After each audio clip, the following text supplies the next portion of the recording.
Hey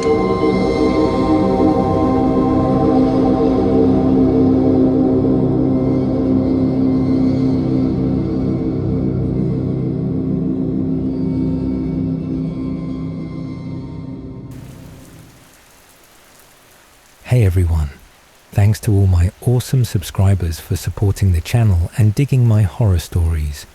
If you're new here, definitely subscribe so we can grow our creepypasta community and get even more scary stories like this one.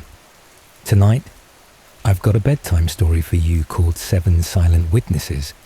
It's got some crazy twists, so I split it into 2 parts. Part 1 is tonight, and part 2 is tomorrow. So stick around till the end, and don't miss how the story of the 7 creepy dolls ends. Enjoy.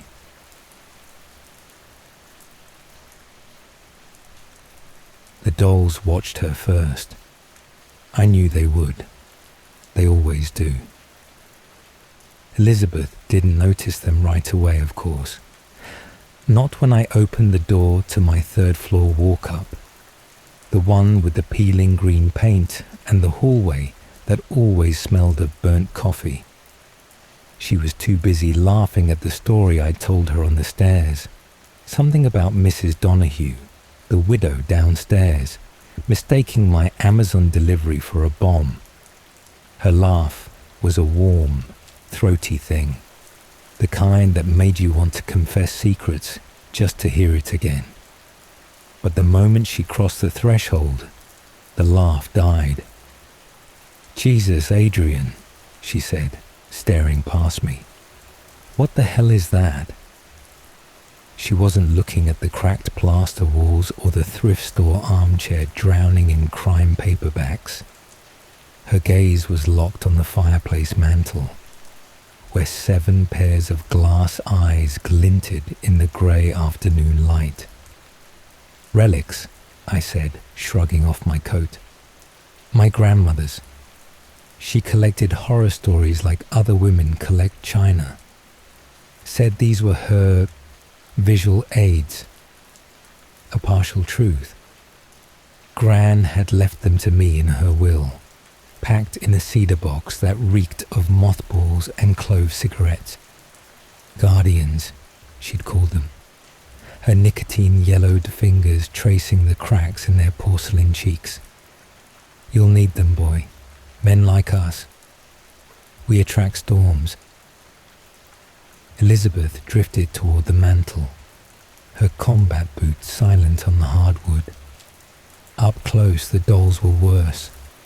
The tallest stood no higher than a whiskey bottle, their faces frozen in expressions that weren't quite smiles.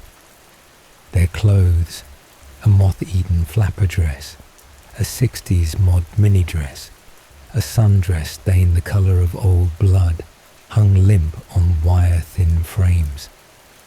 "They look like something from a creepypasta," she said, leaning in. "Haunted dolls of the Midwest, or whatever. You ever read those? Girls in Victorian nightgowns crawling out of screens.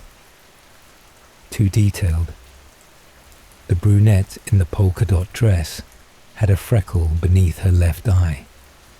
The redhead's chipped nails looked freshly manicured.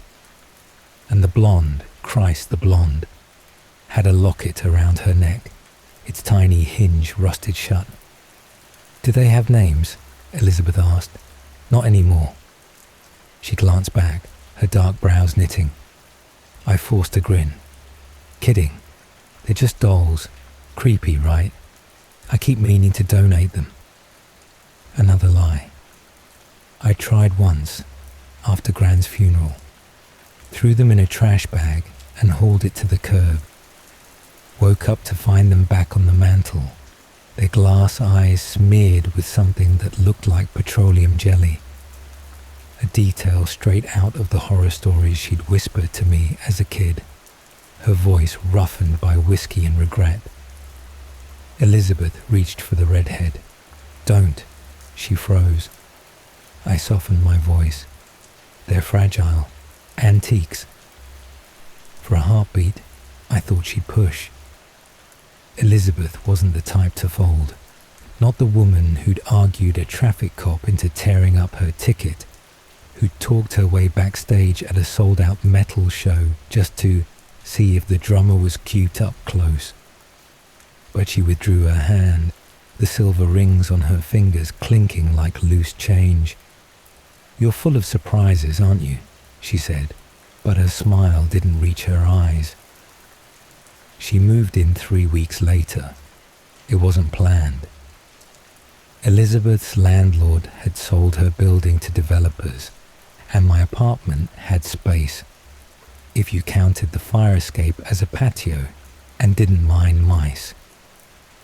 She arrived with a single suitcase and a black eye from wrestling her mattress up the stairs. "Home Sweet Horror Story," she announced, flopping onto the couch. Her vintage Led Zeppelin tee rode up, revealing the tattoo on her hip. A crow mid-flight, wings jagged.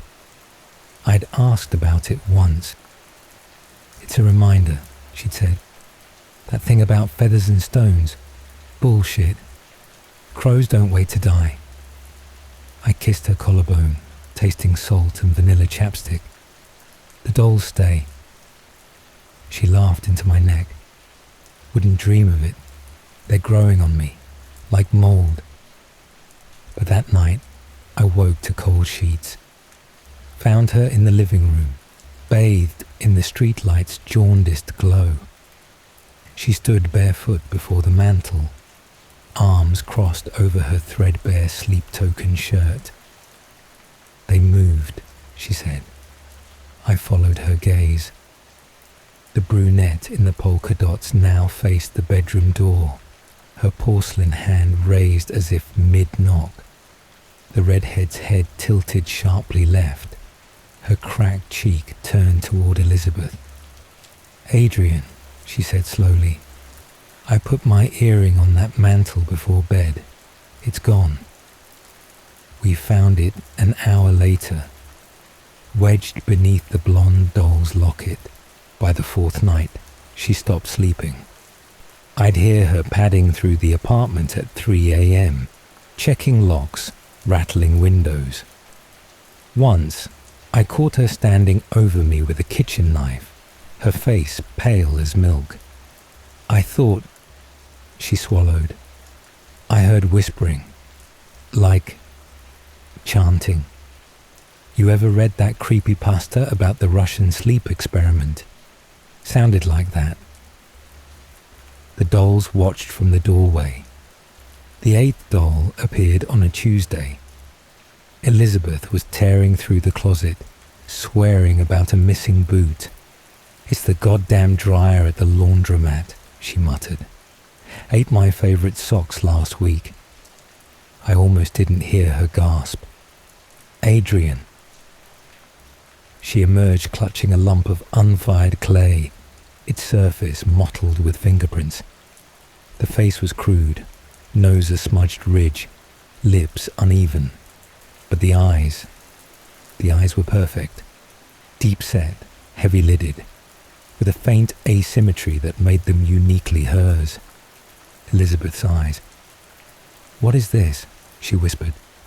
Behind her, the 7 dolls stared. "It's nothing," I lied. "Just a project. Something to scare my nieces." "Funny," her voice cracked. "Like that creepypasta where the guy taxidermies his girlfriend. Real fucking romantic, Adrian." The other dolls watched from the mantel. The redhead's head had turned another inch toward us. "It's not finished," I tried. "Look, no arms, no legs, just a bust." "A bust?" She thrust the doll at me. Its hollow eyes caught the light, pupils dilating like a cat's. "You gave it my moles, the one behind my ear. Who does that?" I reached for her. She flinched. She didn't leave. Elizabeth never left. That's what I loved about her. When her car broke down in a snowstorm, she slept in the tow truck. When her thesis advisor called her research deranged, she published it on Reddit and started a conspiracy forum with 40,000 followers. Now, she hunched over my laptop at 2 a.m., the blue glow etching shadows under her eyes. "What are you doing?" I asked, feigning sleep. "Writing a horror story," she said without looking up. "About a girl who dates a doll maker. It's metaphor, obviously." The keys clattered like teeth. I found her in the bathtub 3 nights later, fully dressed, scrolling through news archives. "Missing persons," she said, voice echoing off the tiles. 7 women, 2008 to present. Different states, same MO, vanished without a trace. She zoomed in on a photo, a blonde in a sunflower dress. "Recognize this?" The blonde doll's dress. Same pattern, same missing button at the collar. "Coincidence," I said. "Bullshit. The redhead." She pulled up another article. Maura Jensen disappeared from a Pittsburgh laundromat in 2012. Look at her shirt. Plaid. Frayed at the cuffs. Identical to the redhead dolls. My palms itched. Gran's voice slithered through my mind. "They'll bind the wicked boy." But only if fed. Elizabeth stood, water sloshing. "You think I'm stupid, that I wouldn't check? It's not what you..." "My sister ran your name." She shoved past me, tripping trails on the hardwood. "Your last girlfriend, Naomi Carter, poof, gone, ice on Isibelnion." The apartment chilled. Behind her, the dolls trembled on their shelf. "Naomi's fine," I said. "Prove it." I opened the bottom drawer of my desk. The photos fanned out like a poker hand. 7 women, smiling. Naomi at Coney Island, licking a rainbow snow cone. The blonde, Lacey, holding up a trout in Montana. The redhead arm in arm with a toddler at a zoo. "They're alive," I said.